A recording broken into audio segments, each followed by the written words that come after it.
আয়ান শিয়াকে বিয়ে করে তার নিজের বাড়িতে নিয়ে আসে। আয়ান, তুই শিয়াকে বিয়ে করেছিস? বাড়ি ফিরে সবার কাছ থেকে এই প্রশ্নটারই আশা করেছিল আয়ান। আয়ানের হাত ধরে চৌধুরী বাড়ির চৌকাঠ পেরোয় শিয়া। ভয়ে হাত পা ঠান্ডা হয়ে আসছে ওর। হুটহাট নতুন পরিবেশে এসে কিভাবে মানিয়ে নেবে ও, সেটাই ভাবছে। বুকের ভিতর ঢিপ ঢিপ করছে। আয়ানের বাড়ির লোকেরা বিষয়টাকে কিভাবে নেবে সেটাও চিন্তার বিষয়। কি হলো ভাই, বল, শিয়াকে তুই বিয়ে করেছিস? হ্যাঁ। এভাবে কথা নেই বার্তা নেই, হুট করে বিয়ে করে নিলি? আমার ইচ্ছে হচ্ছে বিয়ে করে নিয়েছি। তোদের সমস্যা থাকলে আমার কিছু করার নেই। আর তিয়া, তিয়ার কি হবে? তুই তো ওকেও কথা দিয়েছিলি। তিয়ার প্রতি আমার কোনো ফিলিংস নেই আপু। ওকে বিয়ে করলে না ও সুখী হতো, না আমি। যা হয়েছে ভালো হয়েছে বললেই হলো। তিয়াকে কে বোঝাবে? ও তো তোকে ভালোবাসে। তিয়ার সাথে আমি কথা বলবো। তবে হ্যাঁ, আমি শিয়াকে বিয়ে করেছি, তাই শিয়া আমার স্ত্রীর সম্মান পাবে। আমার স্ত্রী হিসেবে এই বাড়ি থেকে সমস্ত অধিকার যেন ও পায়। ওর কোনো রকম অসম্মান যেন না হয়।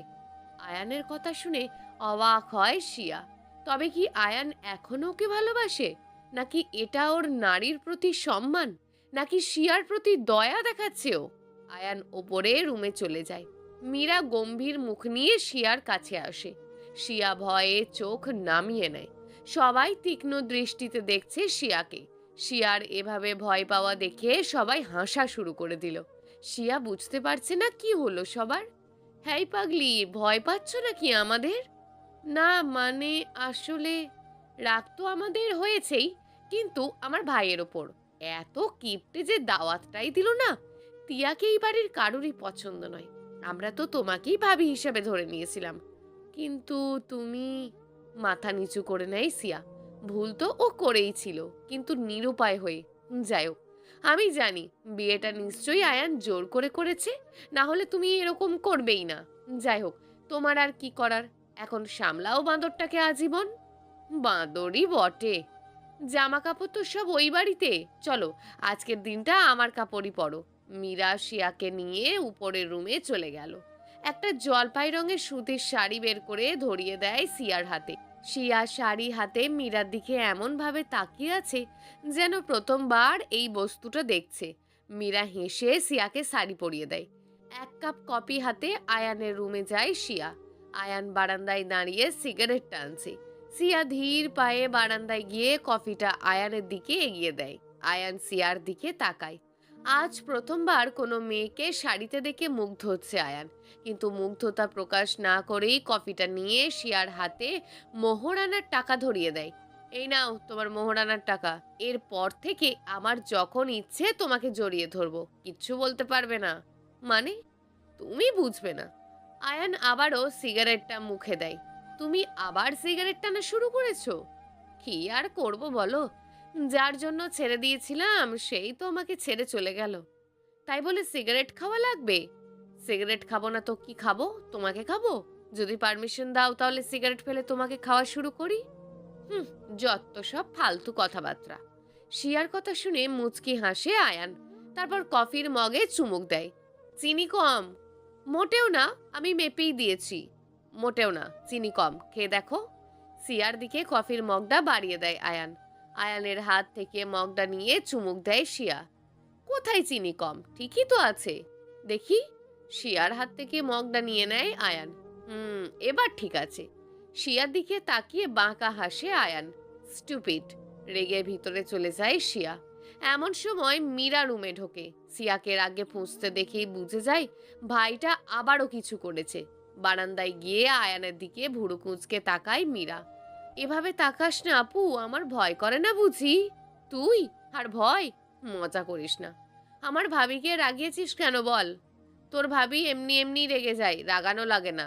ভাই, মেয়েটা এমনিতেই মানসিকভাবে ভেঙেছিল, তার মধ্যে তুই হুটহাট করে বিয়েটা করে নিলি। এখন ওর তোর সাপোর্টের দরকার।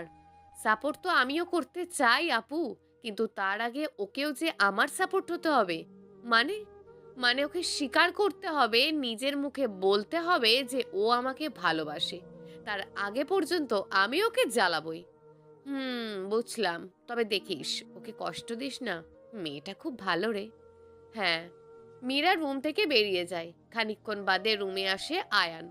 শিয়া খাটের এক কোণায় শুয়ে আছে। আয়ান বিছানার কাছে যেতেই লাফিয়ে উঠে বসে শিয়া। তুমি এখানে শোবে নাকি? বাড়ি আমার, বিছানা আমার, মেঝেতে শোবো নাকি? না, এখানেই শুতে হবে, সোফায় গেলে হয় না? না, আমার অভ্যেস নেই। আচ্ছা, তাহলে তুমি ওই পাশটায় শোও, আমি এই পাশটায় আছি। না। আচ্ছা, তাহলে তুমি এই পাশটায় শোও, আমি ওই পাশটায় যাচ্ছি। না। না মানে? এই পাশ ওই পাশ বুঝি না, পুরো বিছানাই আমার। আমি পুরো বিছানা জুড়েই শোবো, তোমার গায়ের ওপরেও শুতে পারি। এক্সকিউজ মি, যেখানেই শো মাঝখানে কোলবালিশ থাকলেই হলো। হুম, কোলবালিশটা যদি তুমি হও তাহলে সমস্যা নেই। দ্যাট, শো তুমি, আমি সোফায় যাচ্ছি। তুমি সোফায় শুতে পারবে না, সোফা আমার, আর আমি তোমাকে বিছানা ছাড়া অন্য কোথাও শোয়ার পারমিশন দেব না। আর এই ঘরের বাইরেও যেতে পারবে না। বাড়ির নতুন বউ স্বামীর ঘর ছেড়ে অন্য কোথাও থাকবে, এটা শোভা পায় না। আচ্ছা, মুশকিল তো। বাঁকা হেসে লাইট অফ করে দিয়ে শুয়ে পড়ে আয়ান। শিয়া বসে বসে কিছুক্ষণ ভাবে যে কি করা যায়। কিছু না ভেবে পেয়ে ভয়ে ভয়ে শুয়ে পড়েও কিছুক্ষণ পর ঘুমিয়ে যায়। আয়ান তাকিয়ে আছে ঘুমন্ত শিয়ার দিকে। ঘুমন্ত অবস্থায় কি মায়াবী লাগছে মেয়েটাকে। জেগে থাকলেই বাড়ি মাথায় তুলে রাখতো। সিয়ার নেশায় ভিতরটা ভরে উঠেছে আয়ানের। এই মুহূর্তে মেয়েটাকে কাছে না পেলে দম বন্ধ হয়ে যাবে ওর। শিয়াকে বুকে জড়িয়ে নেয় আয়ান। ভিতরের সব অস্থিরতা যেন নিমেষে শান্তিতে পরিণত হয়ে যায়। ঘুমের ঘোরে শিয়াও বাচ্চাদের মতন জড়িয়ে ধরেছে আয়ানকে। আয়ান মুচকি হেসে শিয়ার কপালে ঠোঁট ছুঁয়ে চোখ বুজে নেয়। ঘুম ভাঙতেই আয়ানের বুকে নিজেকে আবিষ্কার করে শিয়া। চোখ আটকে যায় ছেলেটার মায়া জড়ানো মুখটার দিকে। অপলক দৃষ্টিতে তাকিয়ে আছে শিয়া। জেগে থাকলে এক ঝটকায় ধাক্কা দিয়ে সরিয়ে দিত, কিন্তু ঘুমন্ত আয়ানের মায়ায় জড়িয়ে গেছেও। আস্তে করে আয়ানের হাতটা নিজের ওপর থেকে নামিয়ে রাখে শিয়া। উঠে ফ্রেশ হয়ে নিচে আসে। কিচেনে মীরা আর মিসেস বন্যা চৌধুরী কাজ করছেন। আরে আরে, নতুন বউ সকাল সকাল রান্নাঘরে? আপু, নতুন হই বা পুরাতন বই হই, আসতে তো হবেই। হুম, এই না হলে আমার মেয়ের কথা। তুই এই বাড়ির বউ না, আমার মেয়ে, বুঝলি? হ্যাঁ মা। শিয়াও তাদের সাথে কাজ করতে লেগে যায়। ঘুম ভেঙে পাশে শিয়াকে না পেয়ে উঠে বসে আয়ান। মেয়েটা সকাল সকাল উঠেই নিশ্চয়ই কিচেনে গেছে। আয়ান উঠে দরজার কাছে আসে। যা ভেবেছে তাই। শিয়া কিচেনে কাজ করছে। আয়ানের থেকে পালানো মজা তো বুঝতেই হবে। চপিং বোর্ডে সবজি কাটছিল সিয়া। শিয়া, একটু আসো তো। আয়নের ডাকে চমকে ওঠে শিয়া। পাগল হয়ে গেল নাকি? সকাল সকাল উঠে কি আবোল তাবোল বকছে। জান, কোথায় তুমি? রুমে আসো, কাজ আছে। মীরা আর বন্যা চৌধুরী মিটমিটিয়ে হাসছে। সিয়া লজ্জায় যায় যায় অবস্থা। সবজি কাটার গতি বেড়ে গেছে শিয়ার। এই সবজি কাটার জায়গায় লোকটার আলজিবটা থাকলে আরো ভালো হতো। সোনা, আমি ডাকছি, শুনতে পাচ্ছ না? আমি কিচেনে গেলে কিন্তু সবার সামনে থেকে কোলে তুলে আনবো। শিয়া মাটির সাথে মিশে যাচ্ছে লজ্জায়। ভাইয়ের কাণ্ড দেখে হাসতে হাসতে সিয়ার কাছে আসে মীরা। সিয়া, তুমি না হয় যাও, আমি এই দিকটা দেখছি। আপু, আহ, যাও না। আমার ভাই যেটা বললো সেটা কিন্তু করতেও পারে, যাও। মুখে বিরক্তির ছাপ নিয়ে রুমে যায় শিয়া। আয়ান পায়ের ওপর পা তুলে বসে আছে। শিয়াকে দেখেই শয়তানি হাসি হাসে। শিয়ার আগে কটমট করছে। স্টুপিড, সকাল সকাল ড্রিঙ্কস করেছো নাকি? নিজে না হয় নির্লজ্জ, আমার তো মান সম্মান আছে। তুমি সকালে ঘুম থেকে উঠে নিচে গিয়েছিলে কেন? তো কি করতাম? তোমাকে জড়িয়ে ধরে শুয়ে থাকতাম? সেটাই করা উচিত ছিল। অসহ্য। কি করা লাগবে বলো? টাওয়েলটা এনে দাও। হোয়াট? এই সামান্য কারণে এত কিছু? আর কি চাইবো বলো? উফ, বিরক্তিকর। এই নাও তোমার টাওয়েল। টাওয়েলটা নিয়ে আয়নের দিকে ছুঁড়ে দেয় শিয়া। তারপর ঘর থেকে বের হতে গেলে আটকে দেয় আয়ান। আমি যেতে বলেছি। আরও কি লাগবে? আয়ান উঠে শিয়ার কাছে যায়। শিয়ার কোমর টেনে নিজের সাথে লাগিয়ে নেয়।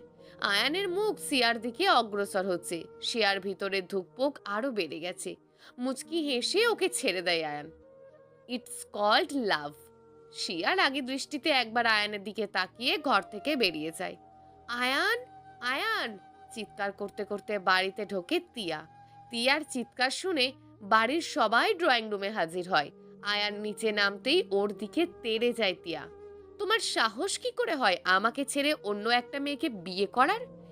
এতে তো সাহসের কিছু নেই তিয়া। বিয়েতে মোটেও আমার মত ছিল না, আমাকে বিয়ে করলে তুমি সুখী হতে না।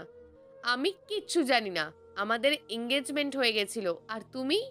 তিয়া, নিজের জীবনটা গুছিয়ে নাও, অযথা নিজের আর আমাদের শান্তিটা নষ্ট করো না।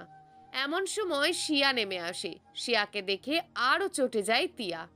তোকে আমি ছাড়বো না শিয়া, তুই আমার থেকে আমার ভালোবাসা কেড়ে নিলি, আমি তোকে দেখে নেব। দেখো তিয়া, আমি তোমার ভালোবাসা কেড়ে নিতে চাইনি।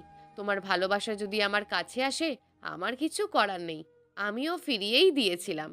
ও না মানলে আমার কিছু করার নেই। আহা, তুমি তো বাচ্চা না। তোমার হাতে একটা চকলেট ধরিয়ে দিয়ে বলেছে বাবু সাইন করো, আর তুমি সাইন করে দিলে। খবরদার তিয়া, যা বলার আমাকে বলো। শিয়াকে কিছু বলার সাহস করো না, আমার থেকে খারাপ কিন্তু আর কেউ হবে না। বেশ, আমিও দেখে নেব তোমরা কতটা সুখী হতে পারো। রাগে ফুঁসতে ফুঁসতে বেরিয়ে যায় তিয়া। আয়ানও রুমে চলে যায়। শিয়াও পিছন পিছন ওপরে যায়। আয়ান প্রচন্ড রেগে আছে, সেটা ওকে দেখেই বোঝা যাচ্ছে। আয়ান, তিয়ার সাথে যা হয়েছে তা ঠিক হয়নি। তোমার ওর সাথে এই ব্যবহারটা করা উচিত হয়নি। আসলেই তো তুমি ওর ভালোবাসা ছিলে, আমার কেড়ে নেওয়াটা ভুলই হয়েছে। শিয়ার কথায় প্রচন্ড রেগে যায় আয়ান। শিয়ার দুই কাঁধ ধরে দেওয়ালের সাথে চেপে ধরে আয়ান। ব্যথায় আর্তনাদ করে ওঠে শিয়া। কি ভাবো কি তুমি নিজেকে? বউয়ের অধিকার দিয়েছি বলে মাথায় চড়ে বসবে? আমি বলেছি এই বাড়ির বউ হিসেবে সব অধিকার পাবে তুমি, কিন্তু যতদিন না এটা স্বীকার করছো যে তুমি আমাকে ভালোবাসো, ততদিন আমার স্ত্রীর অধিকার পাবে না তুমি। শিয়ার চোখ দিয়ে পানি গড়াচ্ছে। আয়ানের চোখে ক্রোধ দেখছে ও। তোমাকেই আজ পর্যন্ত বুঝতে পারলাম না আমি।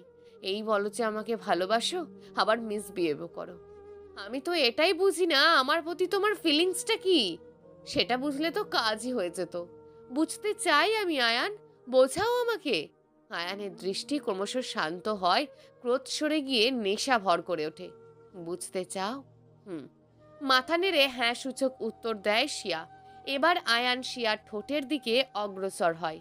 ওর উষ্ণ নিঃশ্বাসগুলো শিয়ার মুখের ওপর আছড়ে পড়ছে। চোখ বন্ধ করে নেয় শিয়া। কিছুক্ষণ পর সরে আসে আয়ান। মুচকি হেসে বলে, এবার বুঝলে আমার ফিলিংস? সিয়া মুচকি হেসে আয়ানের বুকে মুখ লোকায়। আয়ান বুকে জড়িয়ে নেয় সিয়াকে। আজ ওদের মধ্যে সব বাধা দূর হয়ে গেছে। পাড়ি দেয় সুখের সাগরে। আজ আর কোনো বাধা নেই দুজনের মাঝে। দুজন দুজনের মধ্যে মিশে যায় ওরা। উন্মাদনায় ভরা রাতটা পেরিয়ে এক নতুন সকাল আসে আয়ান আর শিয়ার জীবনে। সব দূরত্ব পেরিয়ে অবশেষে একে অপরের কাছে এসেছে ওরা। ঘুম ভাঙতেই পাশে সাদা চাদরে জড়ানো ঘুমন্ত শিয়ার দিকে চোখ যায় আয়ানের। মুচকি হেসে শিয়ার কপালে ঠোঁট বুলাই আয়ান। শিয়ার ঘুম ভেঙে আয়ানের চোখে চোখ পড়তেই লজ্জায় লাল হয়ে যায় শিয়া। মুখ ঘুরিয়ে অন্যদিকে হয়। আয়ান শিয়ার মুখ ধরে নিজের দিকে করে। সিয়া লজ্জায় শেষ। কেমন কাটলো আমার বউয়ের রাতটা? মুচকি হেসে জিজ্ঞেস করে আয়ান। ইস, তুমিও না? কি? আমি কি? কিছু না, যাও ফ্রেশ হয়ে নাও। আয়ান উঠে ওয়াশরুমে চলে যায়। আয়ান বের হলে শিয়া ফ্রেশ হতে চলে যায়। শিয়া বেরোতেই ওকে জাপটে ধরে আয়ান। শিয়া আয়ানের গালে আলতো করে ঠোঁট বুলিয়ে নিচে চলে যায় কফি আনতে। তিয়ার রাতের ঘুম উড়ে গেছে। ওর এখন একটাই নেশা, কিভাবে শিয়া আর আয়ানের সংসার ভাঙা যায়। ভাবতে ভাবতেই মাথায় একটা প্ল্যান চলে আসে তিয়ার। ফোনটা তুলে ডায়াল করে একজনের নাম্বারে। ফোন রিসিভ হতেই বাঁকা হাসি দেখা যায় ওর মুখে। কি খবর? তিয়া ম্যাডাম হঠাৎ আমায় ফোন করেছে। খুব খারাপ খবর, স্পেশালি আপনার জন্য। খুব তো নিউ ইয়র্কে শান্তিতে ঘুরছেন, এদিকে যে আপনার খাঁচার পাখি বেরিয়ে আমার জীবনটা নষ্ট করছে। মানে? মানে আপনার কলিজার টুকরো শিয়াকে আয়ান বিয়ে করেছে? হোয়াট? ইয়েস। আর সব কিছু হয়েছে তোমার জন্য। কে বলেছিল শিয়াকে বিয়ে না করে নিউ ইয়র্ক যেতে? বিয়ে করে নিয়ে গেলেই তো গল্প শেষ। তুমি শিয়াকে নিয়ে থাকতে আর আমি আয়ানকে নিয়ে থাকতাম। কি এমন জরুরি তলব পড়েছিল তোমার? জরুরি তলবই পড়েছিল। ওই মুহূর্তে না এলে আমাদের কোম্পানিটা অনেক বড় লস খেয়ে যেত। কিন্তু এত কিছু কখন ঘটে গেল? যেদিন তুমি গেছো সেদিনই। আর হ্যাঁ, তুমি তো আবার আর এক কাণ্ড করে রেখে গেছো। কি কাণ্ড? তোমার এক্স গার্লফ্রেন্ডের সাথে রাত কাটিয়ে সেটার ভিডিও ভাইরাল করে রেখে গেছো? হোয়াট? কিসের ভিডিও? কিসের রাত কাটানো? কি বলছো এসব? বুঝতে পারছো না তাই না? সেদিন রাতে তুমি দিশার সাথে যা করেছো তার জন্য দিশা প্রেগনেন্ট, আর ভিডিও ভাইরাল হয়ে গেছে। শিয়াও জানে। শিয়াকে ভিডিওটা পাঠানোর কি দরকার ছিল? কিসের ভিডিও? আমার তো ওই রাতের কথাই মনে নেই। ভিডিও তো দূরের থাক, আমি সামনের মাসেই ফেরার ব্যবস্থা করছি। আমি থাকতে শিয়া আয়ানের সাথে সুখী হবে এটা ইম্পসিবল। আমি যত দ্রুত সম্ভব ফেরার চেষ্টা করছি। ফোন কেটে দেয় আরহান। ওর মাথায় এখন হাজারটা গিঁট পেকে গেছে। কি করেছে ও? এবার সবটা কিভাবে সামলাবে সেটাই এখন ভাবনা। তিয়ার মনটা এখন শান্ত হলো, কারণ ও জানে আরহান যদি একবার ফেরে শিয়া আর আয়ানকে ও কোনো দিন এক হতে দেবে না। এখন শুধু ওর ফেরার অপেক্ষা। শিয়া আর আয়ানের দিনগুলো স্বপ্নের মতন কাটছে। শিয়া কোনো দিন ভাবতেও পারেনি আয়ান ওকে আবারও এতটা ভালোবাসবে। নিজেকে খুব ভাগ্যবতী বলে মনে হচ্ছে ওর। আয়ানের প্রতিটা মুহূর্ত জুড়ে এখন শুধু শিয়া। ওর পুরো দুনিয়াটাই শিয়া। যে কাজই করে মনটা ওর দিকেই পড়ে থাকে। হঠাৎই অসুস্থ হয়ে যায় শিয়া। একে তো শরীর দুর্বল হয়ে গেছে, আবার খাওয়ারও রুচি নেই। যাই খাচ্ছে উগলে দিচ্ছে। আয়ানের মাথায় নতুন চিন্তা ভর করলো। বউটার আবার কি হলো কে জানে। এক সপ্তাহ পার হয়ে গেল। শিয়ার সুস্থ হওয়ার বদলে উল্টে আরো বেশি অসুস্থ হয়ে পড়ল। এবার আয়ান ঠিক করলো আর দেরি করা যাবে না। শিয়াকে নিয়ে ডাক্তারের কাছে চলে গেল আয়ান। টেস্ট শেষে বাড়ি ফিরে এলো। রিপোর্ট পেলে ডাক্তার ফোন করে বলে দেবেন বাকিটা। তোমাকে কতবার বলেছি খাওয়া দাওয়া ঠিক মতন করবে। এখন কি অসুখ বাঁধালে কে জানে। আমার চিন্তা হয় না বুঝি। খাটের ওপর হাঁটু ভাঁজ করে বসে আছে শিয়া। আয়ান গম্ভীর মুখে পায়চারি করছে আর শিয়াকে বকছে। শিয়া মাথা নিচু করে আয়ানের কথা শুনছে। আমি কি অসুখকে নেমন্তন্ন করে ডেকে এনেছি নাকি? আমাকে বকছো কেন? ভয়ে ভয়ে বলে শিয়া। শিয়ার কথা শুনে চোখ রাঙায় আয়ান। না খেয়ে অসুখ বাঁধালে তাকে নিমন্ত্রণই বলে। আয়ানের বকাবকির মাঝেই শিয়ার ফোনে ডাক্তারের কল আসে। শিয়া ফোনটা রিসিভ করে কানে ধরে। আয়ান শিয়ার মুখের এক্সপ্রেশন খেয়াল করছে। ফোনের কথা যত বাড়ছে শিয়ার চোখ তত বড় হচ্ছে। ফোনের কথাগুলো শুনে থিয়া যেন থ মেরে গেছে। আয়ান বুঝে গেছে সিরিয়াস কিছুই হয়েছে। আচ্ছা, ধন্যবাদ বলে ফোন কেটে দেয় শিয়া। আয়ান তীক্ষ্ণ দৃষ্টিতে তাকিয়ে আছে শিয়ার দিকে। শিয়া ভয়ে ভয়ে আয়ানের দিকে তাকিয়ে একটা ঢোক গেলে। কি হয়েছে? গম্ভীর কণ্ঠে প্রশ্ন করে আয়ান। মানে, আসলে উনি বললেন যে। কি আমতামতা করছো? কি হয়েছে বলো। কি বললেন উনি? আয়ানের ধমক শুনে কুঁচকে যায় শিয়া। কিছুক্ষণ আয়ানের দিকে তাকিয়ে থেকে হাসা শুরু করে দেয়, সাথে চোখে পানিও আছে। পাগল হয়ে গেল নাকি মেয়েটা? অসুখটা কি এতটাই সিরিয়াস যে শুনে শিয়া ভয়ে পাগল হয়ে গেল? মনে মনে ভাবে আয়ান। কি হয়েছে বলবে তো? হাসছো কেন পাগলের মতন? শিয়া খাট থেকে নেমে আয়ানের গলা জড়িয়ে ওর গালে চুমু এঁকে দেয়। আয়ানের হাতটা নিজের পেটের ওপর রেখে ওর কানের কাছে মুখ নিয়ে গিয়ে ফিসফিস করে বলে, কংগ্রেটস উড বি ড্যাড। সিয়ার কথায় হাঁ করে ওর দিকে তাকিয়ে আছে আয়ান। ও কি ভুল শুনলো? সত্যি? ভেজা চোখে কাঁপা গলায় প্রশ্ন করে আয়ান। কি সত্যি? বিশ্বাস হয় না? শিয়ার চোখ মুখ দিয়ে উচ্ছ্বাস উতলে পড়ছে। দুজনের চোখ দিয়েই পানি গড়াচ্ছে। তবে এটা খুশির অশ্রু। শিয়াকে জড়িয়ে ধরে আয়ান। আনন্দে আত্মহারা হওয়ার ইচ্ছে হচ্ছে ওর। পাগল হয়ে যাচ্ছে একটা খবর পেয়ে। শিয়াকে কোলে তুলে নেয় আয়ান। বিছানায় শুয়ে ওর কপালে ঠোঁট বোলায়। এখন থেকে তোমার বিছানা থেকে নামা নিষেধ। মানে? মানে কোনো রকম ট্রেস নেওয়া যাবে না। যা যা লাগবে আমাকে বলবে, আমি এনে দেব, কিন্তু তুমি বিছানা থেকে নামবে না। তাহলে তো মোটা হয়ে যাব, হাতে পায়ে তো জং ধরে যাবে। বাবু আসার পর জিম ডায়েট করে শুকিয়ে যাবে। এমনিতেও তোমার যা খাওয়া দাওয়ার ছিরি। একদম আমাকে খাওয়ার খোটা দেবে না বলে দিলাম, ভালো হবে না কিন্তু। আচ্ছা বেশ, এবার রেস্ট নাও। আমি খবরটা সবাইকে জানিয়ে দিয়ে আসি। আমিও যাব। না, প্লিজ নিয়ে চলো না। শিয়ার জোড়াজুড়িতে ওকেও নিচে নিয়ে যায় আয়ান। খবরটা পেয়ে চৌধুরী বাড়িতে খুশির বন্যা বয়ে যাচ্ছে। এদিকে এই খবর পেয়ে তিয়ার মাথায় আবারও আগুন জ্বলে উঠল। সব শেষ। এবার আয়ান বা শিয়া কাউকেই ছাড়বে না ও। দেখতে দেখতে শিয়া আর আয়ানের বিয়ের 8 মাস কেটে গেল, আর শিয়ার প্রেগনেন্সির 3 মাস। আয়ান শিয়ার প্রচুর খেয়াল রাখছে, প্রতিটা মুহূর্ত শিয়ার দিকে খেয়াল রাখছে, ওর কোনো সমস্যা হচ্ছে কিনা, কিছু লাগবে কিনা, প্রতিটা মুহূর্ত অস্থির। তবে ওদের কপালে বোধহয় সুখ জিনিসটা লেখা নেই। আরহান নিউ ইয়র্ক থেকে ফিরেই সোজা চলে গেল চৌধুরী বাড়িতে। শিয়া, কোথায় তুমি? শিয়া! আরহানের চিৎকারে ভিতরটা ধুকপুক করে ওঠে শিয়ার। আরহান ফিরে এসছে, এবার না জানি কি করবে ও। আয়নের সাথে শিয়া নিচে নামে। আরহান রাগে ফুঁসছে, শিয়াকে দেখেই ওর দিকে তেড়ে যায় আরহান। তোমার সাহস কি করে হলো আয়ানকে বিয়ে করার? চিৎকার করে ওঠে আরহান। শিয়া কেঁপে ওঠে আরহানের চিৎকারে। খবরদার, শিয়া আমার বিবাহিত স্ত্রী, ওর সাথে কোনো রকম অভদ্রতা আমি মেনে নেব না। তুই আমার বোনের জীবনটা নষ্ট করেছিস, তার শাস্তি তো তোকে পেতেই হবে। শিয়াকে কিছু বলার সাহস দেখাস না। আরহানের শার্টের কলার চেপে ধরে বলে আয়ান, আমি তোর সাথে কথা বলছি না, এবং বলতেও চাই না। আমি শিয়ার সাথে কথা বলছি, আমার আর শিয়ার মধ্যে ঢুকিস না। আয়ানের হাতটা ছিটকে সরিয়ে দেয় আরহান।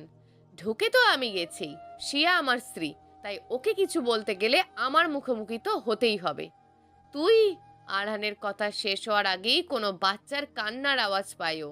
দরজার দিকে তাকিয়ে দেখে দিশা দাঁড়িয়ে আছে, কোলে ফুটফুটে একটা মেয়ে। আরহানের ভিতরে এক অদ্ভুত অনুভূতি হচ্ছে মেয়েটাকে দেখে, মায়া জন্মাচ্ছে ওর প্রতি। আরহান, দেখো, তোমার পাপের ফল। নিষ্পাপ বাচ্চাটা তোমার জন্য আজ। ঘৃণায় আর কিছু বলতে পারে না শিয়া। আরহান কিছুক্ষণ কি যেন ভাবে। শিয়া, তোমার সাথে একটু কথা আছে, আলাদা, একটু আসো। আরহানের কথা শুনে শিয়া আর আয়ান একে অপরের দিকে তাকায়। আয়ান বাধা দিতে চায়, কিন্তু শিয়া আরহানকে নিয়ে রুমে চলে যায়। বলো, কি বলবে? তোমায় আমাকে বিয়ে করতে হবে। হোয়াট? পাগল হয়ে গেলে নাকি? আমার বিয়ে হয়ে গেছে জানি, কিন্তু শরীয়ত মোতাবেক না, আর বিয়েতে সাক্ষী লাগে। তোমাদের বিয়েতে ছিল সাক্ষী? আরহানের কথা শুনে চুপ হয়ে যায় শিয়া। ঠিকই তো, আয়ান এত তাড়াতাড়ি সবকিছু করেছে যে সাক্ষীর কথা তো মাথাতেই ছিল না। কি হলো? দেখো শিয়া, একটা ডিল করি তোমার সাথে। তুমি আমাকে বিয়ে করবে, আর আমি দিশার বাচ্চাকে প্রাপ্য সম্মান দেব। দিশাকেও সমাজে লাঞ্ছিত হতে হবে না, না হলে আমি কিন্তু কিচ্ছু করব না। আরহানের কথায় শিয়া দ্বিধায় পড়ে গেল। দিশার সম্মানটা ফেরানোও যে দরকার, আর আরহানি কি সেটা পারবে? কিন্তু আয়ান, ওর বাচ্চা, ওদের কি হবে? বেশ, তবে তার আগে একটা তোমার কথা জানা দরকার। কি কথা? আমি প্রেগনেন্ট, আমার গর্ভে আয়ানের বাচ্চা আছে, মেনে নেবে তো তুমি? আরহানের মাথায় বাজ পড়ে এই কথা শুনে। কিছুক্ষণ ভেবে শিয়ার দিকে তাকিয়ে বাঁকা হাসে আরহান। কংগ্রাটস, আমি দ্বিতীয়বার বাবা হতে যাচ্ছি। আমি প্রস্তুত, তুমি? আরহানের কথা শুনে প্রচন্ড অবাক হয় শিয়া। এতটা নিষ্ঠুর আরহান কিভাবে হতে পারে? কাঁদার উপায়ও নেই শিয়ার। আরহান শিয়ার হাত ধরে নিচে নিয়ে আসে। সবাই ওর জন্য অপেক্ষা করছে। শিয়া সবাইকে সব কিছু বলবে, বলো। শিয়া আরহানের দিকে অসহায় দৃষ্টিতে তাকিয়ে আছে, চোখ দিয়ে পানি গড়াচ্ছে। শিয়া, কি বলবে তুমি? আয়ানের গলা শুনে ভিতরটা ফেটে যাচ্ছে শিয়ার। মানুষটাকে পেয়েও হারালো। আমি আমি আরহানকে বিয়ে করব। শিয়ার কথা শুনে আকাশ ভাঙে আয়নের মাথায়। শিয়া, তুমি কি পাগল হয়ে গেছো? কি বলছো এসব? আমি ঠিকই বলছি আয়ান, আমার অনিচ্ছা থাকা সত্ত্বেও তুমি আমাকে জোর করে বিয়ে করেছো, তাই ওটা মিথ্যে বিয়ে ছিল। আমি আরহানকে ভালোবাসি, আর আরহানকেই বিয়ে করব। আরহান তোমাকে ব্ল্যাকমেল করেছো, রাইট? আমি জানতাম এই বিয়ে হবে না। হবে, বিয়ে আজই হবে। আরহান, আজ সন্ধ্যায় আমাদের বিয়ে হবে। আয়ান পাগল হয়ে যাবে, কিছু বলতে যাবে, কিন্তু তার আগেই শান্ত হয়ে শিয়ার চোখে চোখ পড়তেই শিয়ার চোখ ওকে ইশারা করছে। তার মানে যা হচ্ছে তার পিছনে শিয়ার কোনো প্ল্যান আছে। চুপ হয়ে যায় আয়ান। এমন সময় বাড়িতে ঢোকে তিয়া। শুনলাম শিয়া নাকি আরহানকে বিয়ে করছে। আয়ানের শখ মিটলো? হ্যাঁ, মিটলো। এবার তুমি চাইলে আয়ানকে বিয়ে করতে পারো। ভুরু কুচকে শিয়ার দিকে তাকায় আয়ান। শিয়া চোখের ইশারায় ওকে আশ্বস্ত করছে, যা হচ্ছে ওতে দাও। বেশ, তুমি যখন ঠিক করেই নিয়েছো যে আরহানকে বিয়ে করবে, তখন আমিও তিয়াকে বিয়ে করব। আজই, একই কাজীতে আমাদের বিয়ে পড়াবে। আমার কোনো সমস্যা নেই। তিয়ার খুশি আর ধরছে না। অবশেষে আয়ানোর হতে চলেছে। তাহলে আমি কাজী অফিসে খবর দিয়ে আসি, বলে বাড়ি থেকে বেরিয়ে যায় আরহান। টিয়াকেও তো আজ সারা দিন পার্লারে কাটাতে হবে, তাই ও বেরিয়ে যায়। আয়ান শিয়াকে টেনে রুমে নিয়ে যায়, দেওয়ালের সাথে চেপে ধরে। কি বলছিলে তুমি? মাথা খারাপ হয়ে গেছে তোমার? কেন? ঠিকই তো বলেছি। তুমি আমাকে ভালোবাসো? না, বাসি না। সেজন্যই তো আমার বাচ্চার মা হতে যাচ্ছ তুমি। আয়ানের কথা শুনে হেসে দেয় শিয়া। তুমি হাসছো? জানো আমার কি অবস্থা হয়েছিল তোমার কথা শুনে? মনে হচ্ছিল আমার সব শেষ। সরি, তোমার সাথে আলোচনা করার সুযোগ তো আরহান দিলই না। তাহলে তো তোমাকে বলতাম। তোমাকে আমি এখন কিছুই বলবো না। যা হচ্ছে মেনে নাও। আজ সন্ধ্যায় একটা বিরাট সারপ্রাইজ পাবে। কি সারপ্রাইজ? বললে সারপ্রাইজ থাকে নাকি? বলো না। উফ, এত অধৈর্য কেন তুমি? ধৈর্য ধরতে পারি যদি যদি একটু আদর করো। আজকে না তোমার বিয়ে, অন্য একটা মেয়ের কাছ থেকে আদর চাইতে লজ্জা করছে না? ওর সাথে বিয়ে হবে আর তোমার সাথে বিয়ে হয়ে গেছে, তাহলে হুম কি করো। শিয়ার আর কি করার, এমন সুযোগ কি হাতছাড়া করা যায়? আরহান ব্যস্ত বিয়ের প্রস্তুতি নিয়ে। এমন সময় দিশার ফোন আসে ওর ফোনে। আরহান, আমি জানি তুমি আমাকে ইস্যু করে শিয়াকে ব্ল্যাকমেল করছো। কেন ওদের জীবনটা নষ্ট করছো তুমি? দিশা, আমি যা করছি সবার ভালোর জন্য করছি। আমার মেয়ে কেমন আছে? খবরদার, তোমার মেয়ে বলবে না। ওর বাবা হওয়ার যোগ্য নও তুমি। আচ্ছা বেশ, তোমার মেয়ে কেমন আছে? হ্যাঁ, এত নির্লজ্জ তুমি। প্লিজ আরহান, শিয়া আর আয়ানের সুখটা নষ্ট করো না প্লিজ। দেখি তোমার রিকোয়েস্ট রাখা যায় কিনা। এখন বিয়ের কাজে একটু ব্যস্ত, পরে কথা হবে। বাই। হ্যালো আরহান, আরহান আমার কথাটা শোনো। আরহান ফোন কেটে দেয়। সবকিছু মাথার উপর দিয়ে যাচ্ছে দিশার। কি হচ্ছে কিছুই বুঝতে পারছে না। তুমি ভাবলে কি করে আয়ান যে আমার এই অবস্থায় আরহান আমাকে ব্ল্যাকমেল করবে আর আমি ওকে বিয়ে করতে রাজি হয়ে যাব? এতটা অবিশ্বাস আমার প্রতি? তুমি এমন ভাবে বললে আমি তো ভয় পেয়ে গেছিলাম। আরহান আমাকে অনেক ভালোবাসে, তাই আমি ওকে বিয়ে করব। আবার কি উল্টোপাল্টা বকছো? ঠিকই বলছি। সিয়া, আই থিঙ্ক মা হওয়ার আনন্দে তোমার মাথার তারগুলো ছিঁড়ে গেছে। কি? আমি তার ছেঁড়া? তুমি আমাকে পাগল বললে? Like seriously? আহা, রাগ করছো কেন? তোমার কথা শুনে তো তাই মনে হচ্ছে। বলো না কি প্ল্যান? না, শুধু এতটুকু জেনে রাখো, যারা যারা অন্যায় করেছে প্রাপ্য শাস্তি তারা পাবে। বাট সাবধানে। তোমার যা হওয়ার হোক, আমার বাবুটার যেন কিছু না হয়। আচ্ছা, এখন আমি পর হয়ে গেলাম তাই তো? তুমি পর হতে যাবে কেন? তুমি তো আমার কলিজার টুকরা। বুঝি বুঝি। কি বুঝো? কিছু না। আয়নের বুকে মাথা রাখে শিয়া। আয়ান ওকে নিজের সাথে মিশিয়ে নেয়। বিয়ের প্রস্তুতি প্রায় শেষ। সন্ধ্যাও ঘনিয়ে আসছে। টিয়া তো পার্লারেই কাটালো সারাটা দিন। আয়নার সামনে দাঁড়িয়ে চুল আঁচড়াচ্ছে আরহান। মুখে বাঁকা হাসি। আজ অনেক বড় কিছু ঘটতে যাচ্ছে, যার জন্য ও এত দিন ধরে অপেক্ষা করেছিল। আয়ান শিয়াকে আর শিয়া আয়ানকে তৈরি করে দেয়। এটা খুবই হাস্যকর যে বর বউ একে অপরকে সাজাচ্ছে দ্বিতীয়বার বিয়ে দেওয়ার জন্য। আয়ান আর তিয়া মুখোমুখি বসেছে। শিয়া আর আরহানকে সামনাসামনি বসানো হয়েছে। অসহায় দৃষ্টি দিয়ে আয়ান শিয়ার দিকে তাকিয়ে আছে, আর শিয়া মিটমিটিয়ে হাসছে। আয়ান খুব ভালো মতো বুঝে গেছে শিয়া বিষয়টার মজা নিচ্ছে। কিছুক্ষণ মজা নেওয়ার পর শিয়া ভাবে আর দেরি করা ঠিক হবে না। আয়ান যদি এবার রাগের মাথায় বিয়ে করে ফেলে। 1 মিনিট কাজী সাহেব। শিয়ার কথায় হাঁপ ছেড়ে বাঁচে আয়ান। এই বিয়ে হবে না। সবাই হাঁ করে তাকিয়ে আছে শিয়ার দিকে। বলে কি এই মেয়ে? নিজেই বলো বিয়ে করবে, আবার নিজেই বিয়ে ভাঙছে। পাগল নাকি? এই পক্ষের কনে আর ওই পক্ষের বর যে বিবাহিত, বিয়ে পড়ালে আপনার যে ধর্ম থাকবে না? রেগে উঠে দাঁড়ায় আরহান। কি বলছো এসব তুমি? ঠিকই বলছি আরহান খান। আমি মিসেস সিয়া হোসেন চৌধুরী, মিস্টার আয়ান চৌধুরীর বিবাহিত স্ত্রী। আমাদের বিয়েতে শরীয়ত আর সাক্ষী দুটোই ছিল এবং ভালোবাসাও ছিল। অর্থাৎ আমাদের বিয়ে সম্পূর্ণ পবিত্র, তোমার মতন অপবিত্র নয়। মানে? মানে অফিসার শিয়া, তুমি পুলিশ ডেকেছো কেন? সেটা ওনারাই বলুক। বলুন অফিসার, কেন এসছেন আপনারা? মিস্টার আরহান খান, আপনার বিরুদ্ধে রেপ কেস করা হয়েছে। এছাড়া ভিডিও ধারণ ও ভাইরালের জন্য মানহানির মামলাও করা হয়েছে। You are under arrest. Siya, এত বড় বেইমানি? আমি বেইমানি করলাম? আমি চাইলে সেদিনই তোমাকে পুলিশে দিতে পারতাম। এত নাটকের প্রয়োজনই ছিল না। কিন্তু তাতে তুমি শুধু একটা পাপের শাস্তি পেতে। কাউকে বিয়ের কথা দিয়ে তাকে মাঝপথে ফেলে চলে গেলে অনুভূতিটা কেমন হয় সেটা বোঝাতেই এত দূর নিয়ে আসা। মিসেস সিয়া হোসেন চৌধুরী, তোমার প্ল্যানটা যে ফেল করে গেল। মানে মানে আমি কষ্ট পাচ্ছি না, কারণ এমনিতেও আমি তোমাকে বিয়ে করতাম না। আমি শুধু তোমাদের ভালোবাসাটা পরীক্ষা করলাম। প্রথমে ভেবেছিলাম তুমি বুদ্ধির ঢেকি, এখন দেখছি তুমি তো বুদ্ধির জাহাজ। কি বলছো তুমি? সেদিন আমার মেয়েটার মুখ দেখেই আমি ঠিক করে নিয়েছিলাম বিয়ে করলে আমি দিশাকেই করব।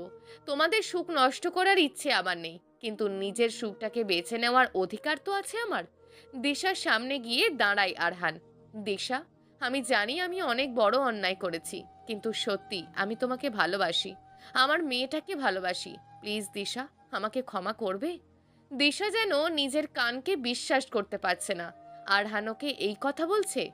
দিশা, আমাকে বিয়ে করবে? তুমি রাজি থাকলে তোমাকে বিয়ে করে আমি জেলে যাব। দিশার চোখ ছলছল করে ওঠে। আরহান কি সত্যি বলছে, নাকি এটাও নিতান্তই অভিনয়? প্লিজ দিশা, কিছু তো বলো। আরহানের চোখে আজ অনুতপ্ততা। দিশার প্রতি ভালোবাসা আর মেয়েটার প্রতি মায়া দেখছে দিশা। আজ চুপ থাকতে পারল না দিশা, মাথা নেড়ে বুঝিয়ে দেয় যে ও রাজি। শিয়া, যদি আরহান আমাকে বিয়ে করে তাহলে তো ওর বিরুদ্ধে কোনো অভিযোগ থাকার কথা নয়, ওকে তো জেলে যেতেই হবে। দেখো দিশা আপু, না দিশা, আমি জেলে যাব, আমাকে যেতেই হবে। তোমার একার জীবন তো আমি নষ্ট করিনি, আরো অনেক মেয়ের জীবন নষ্ট করেছি। শাস্তিটা আমার প্রাপ্য। আমি চাই না আমার মেয়ে এরকম একটা পরিস্থিতির সম্মুখীন হোক। আমিও চাই না আমার মেয়ে কোনো মিথ্যেকে আঁকড়ে ধরে বড় হোক। ওকে সত্যিটা মেনে নিতেই হবে। কিন্তু আরহান, প্লিজ দিশা। তবে অফিসার, মানহানির মামলাটা আমার বিরুদ্ধে নয়, অন্য কারোর বিরুদ্ধে হবে। কারণ না আমি ভিডিও রেকর্ড করেছি, আর না ভাইরাল। তাহলে কে করেছে? তিয়ার দিকে তাকায় আরহান। এতক্ষণে সব কথাই তিয়ার মাথার উপর দিয়ে গেছে। এখন ভয় পাচ্ছে তিয়া। কপালে বিন্দু বিন্দু ঘাম জমা হচ্ছে, বারবার ঢোক গিলছে। কি হলো তিয়া, বলো। তুমি সেদিন জোর করে আমার ড্রিঙ্কসে ওভারডোজ দিয়েছিলে, দিশার রুমে ক্যামেরা সেট করেছিলে যাতে ভিডিও ভাইরাল করে একদিকে দিশার জীবনটা নষ্ট হয়, আর একদিকে শিয়া আমাকে ভুল বুঝে বিয়েটা বাতিল করে দেয়, আবার আয়ান শিয়াকে ভুল বুঝে ফেলে। ফলে আয়ানের জীবন থেকে শিয়ার অস্তিত্ব মুছে যায়। এক ঢিলে এতগুলা পাখি মারতে চেয়েছিলে তুমি, রাইট? কি কি বলছো এসব? আমাকে ফাঁসাচ্ছ কেন? ফাঁসাবো কেন? তুমি তো নিজেই ফেঁসে গেছো। আমার কাছে প্রমাণ আছে।